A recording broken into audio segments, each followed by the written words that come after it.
স্বাধীনতার পর সোনার বাংলার কথা বলে দেশকে শ্মশানে পরিণত করা হয়েছিল মন্তব্য জামায়াতে আমির ডক্টর শফিকুর রহমানের। দলটির উদ্যোগে আয়োজিত যুব ম্যারাথনের আগে এক সমাবেশে সেক্রেটারি মিয়া গোলাম পরোয়ার বলেন, পাকিস্তানের কাছে পরাজয়ের প্রতিশোধ নিতেই ভারত মুক্তিযুদ্ধে সাহায্য করে। ভোর থেকেই জামায়াতের যুব ম্যারাথনে আসতে শুরু করেন দলের নেতাকর্মীরা। রাজধানীর কাঁটাবন মোড়, সায়েন্স ল্যাব, কলাবাগান, ধানমন্ডি হয়ে মানিক মিয়া এভিনিউতে গিয়ে শেষ হয় ম্যারাথন।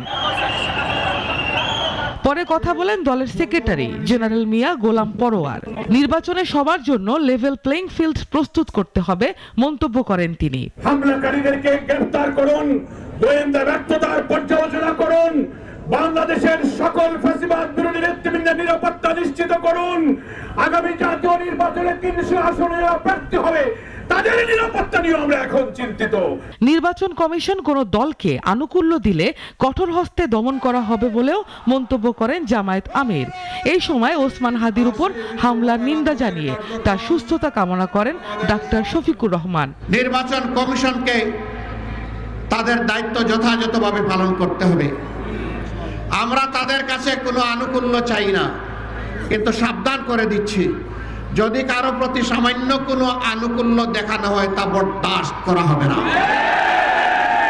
একটি দল মুক্তিযুদ্ধকে নিজেদের সম্পত্তি বলে মনে করত বলে মন্তব্য করেন তিনি। বলেন, তারা বাকি সবাইকে তাদের দাস বানিয়েছিল, রক্ষা বাহিনীর নামে জল্লাদ বাহিনী গড়ে তুলেছিল।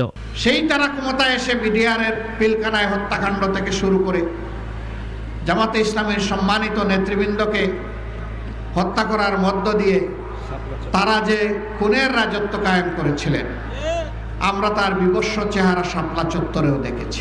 নতুন বাংলাদেশ গড়ার স্বপ্ন বাস্তবায়ন করতে সকলকে ঐক্যবদ্ধ থাকার আহ্বান জানান দলের নেতারা।